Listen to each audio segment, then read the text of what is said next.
Hello everyone, I'm Force McFreelove, and this is Speedplay Touggourt number 22. The Ottoman Empire lies pretty much broken. We have a very powerful coalition against us. Mainly, the concern is Austria.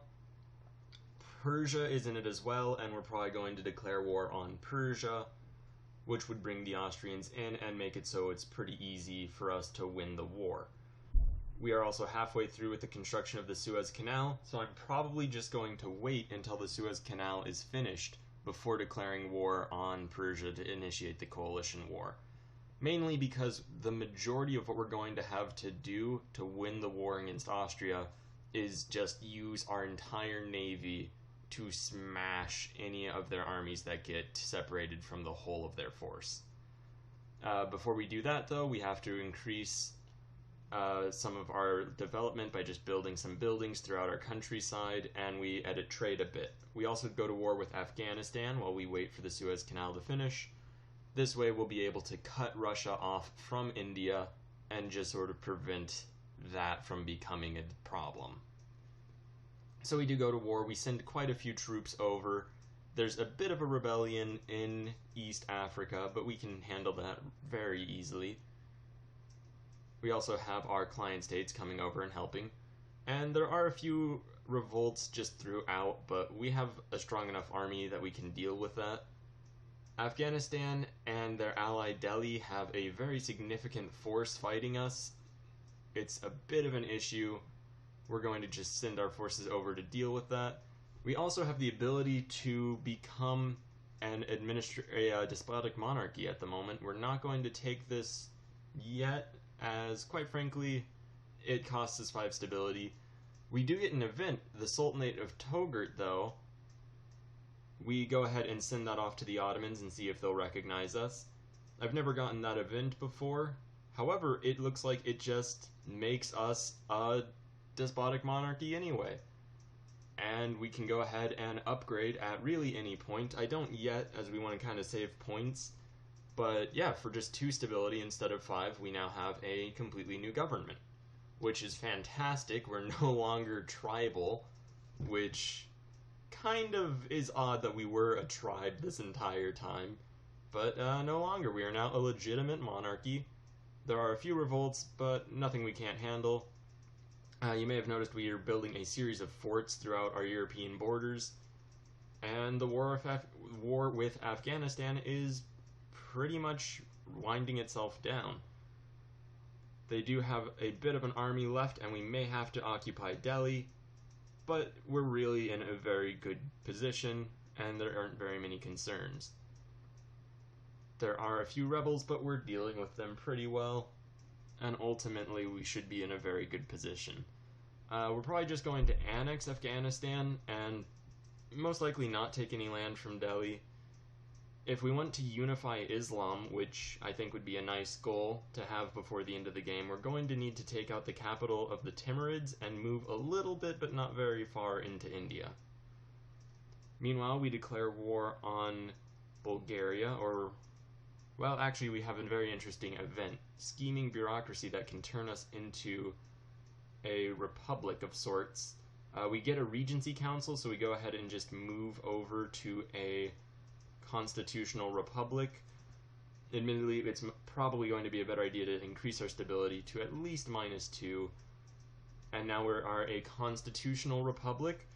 Obviously, that wasn't the best as far as just gameplay-wise. That wasn't the most ideal move. We should have just quashed the revolt, but with the opportunity to become a republic, why not?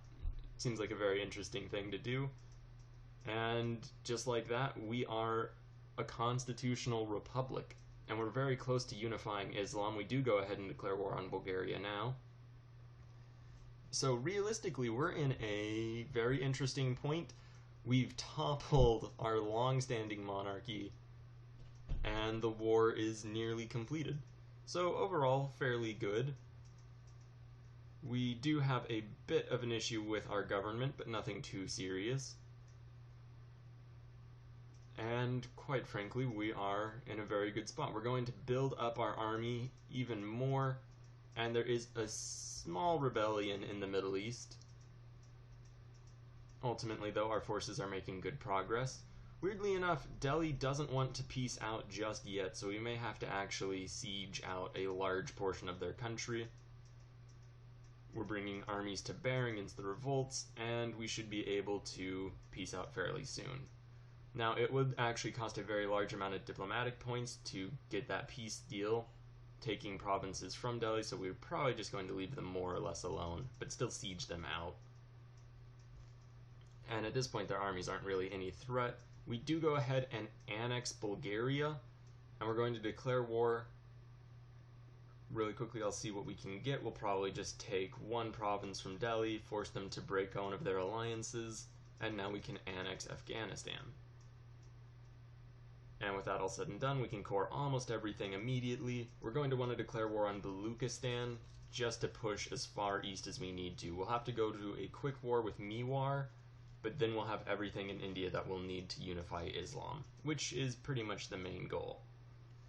So we do go ahead and declare that war. We're also at war with Wallachia. We'll probably just annex them and then release them as a Sunni vassal. Now, however long that takes is going to depend on how long this war with Baluchistan lasts, but I don't imagine it'll last too long. They did call in a very powerful ally to the south. Hopefully they don't get military access to us, but I can't rely on that. We also have another revolt in Greece. Luckily our troops nearby are able to deal with that relatively quickly, and we begin splitting our forces up to siege Baluchistan, who ideally will be able to just annex in this one war. So with that all said and done, it's just a matter of advancing forth against their armies, which aren't really all that powerful. There is a very significant force just raving through Africa, but quite frankly, it's not really doing anything disastrous for us right now, and there's a series of revolts that we're going to have to focus on first.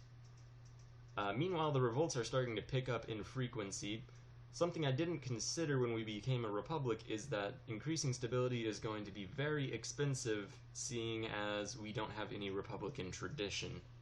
So we can't actually realistically afford to increase our stability at this point. So we may be locked into a bit of a period of internal conflict as these massive rebellions in Mesopotamia are starting to show.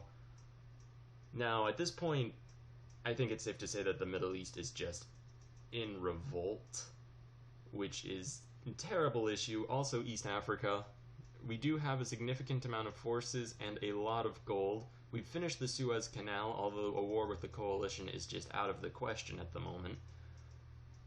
Baluchistan is being sieged out fairly well. In fact, we're going to start trying to pull forces away. Now, we do manage to defeat the rebels in the Syrian region, and we go ahead and just elect a new ruler. We can't even afford to increase our stability even a nominal amount.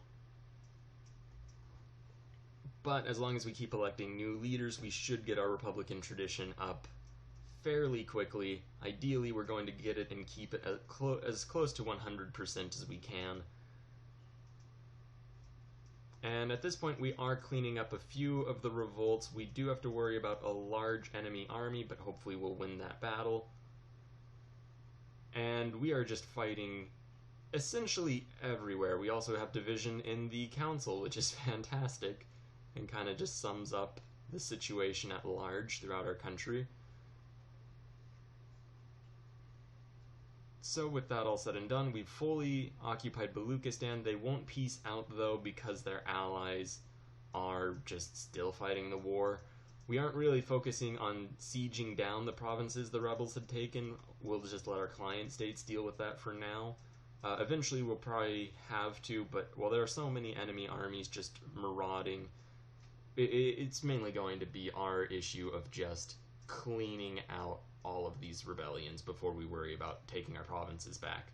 We also create 2 new full armies and 1 40 stack of solid infantry, as our infantry are just dying everywhere by the droves.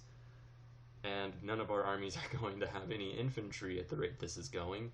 Luckily, we had around 450,000 manpower. That has dropped a bit. and it's likely going to essentially collapse in the near future. So it's very good that we didn't actually start off with this war against the coalition.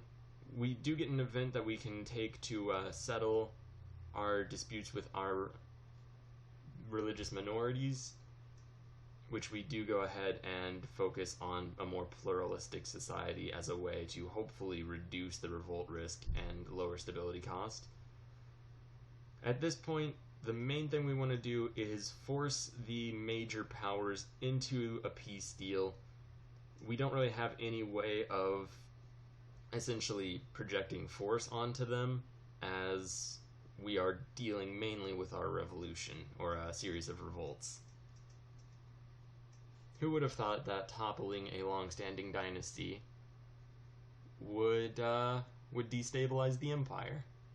At any rate, we are managing to clean up the revolts at least somewhat regularly. What will most likely end up happening is we'll probably end up leaving just one 40 stack in any particular area that is just falling apart, and they'll be able to clean up any new revolts while also holding all of the provinces more or less in check. Southeast Asia is just in terrible revolt. We don't have any forces anywhere nearby though, so that's just going to have to be a problem for now. Ultimately, we have cleaned up the Middle East. Our client states have taken care of sub-Saharan Africa, and our armies have cleaned up East Africa. So it's not as though it was that brutal of a disaster. We did lose the majority of our money though. And in fact, it's not too hard to assume that we're going to have to end up taking loans, which would be a very interesting shift, not exactly an ideal one. I don't regret spending $20,000 on the Suez Canal though, as that really will help with just everything right now with this entire disaster that's going on. Southeast Asia, a bit of a mess.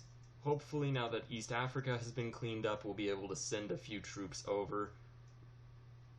That is the ideal goal. We really still need to clean out Baluchistan. We have just sieged all of their provinces again, and we're chasing down one of their armies. So the war is going fairly well. It's not as much of a disaster as it was a few moments ago. And we are able to peace out. We go ahead and just immediately release Wallachia, and we core everything that's cheap to core. Admittedly, probably not the best idea, as that is a lot of administrative power that we could have otherwise used to increase our stability, but we don't want to have overextension near 100% for this whole duration. By the way, immediately there was a revolt in the provinces we just took, which is a bit worrying. Luckily, we had two armies nearby. We go ahead and take an option that loses our monarch points, or I guess our republican points, in order to increase republican tradition, because we need to get republican tradition as high as we can as soon as we can. Our forces are taking back Southeast Asia, and we have armies basically everywhere that revolts are occurring, so we're not in that terrible of a position at this point. We are able to start splitting that army up and spreading it around to siege back the provinces, and we'll send a few new forces. We get a new election. Once again, we hire the new guy. We're focusing on administrative candidates, as realistically that is going to be the main concern for a long time. We also go ahead and construct a new stack of 40 transports, because we need to get our troops everywhere in the empire where all of these issues are occurring. At any rate, the situation is more or less under control. We're really going to have to worry about not going bankrupt. But since we've essentially doubled the size of our army, the revolts should more or less, well, we won't have to worry about them breaking the country. That is the main upshot of what just occurred. We may even be able to declare a few wars to keep spreading now that we've already got the armies we need.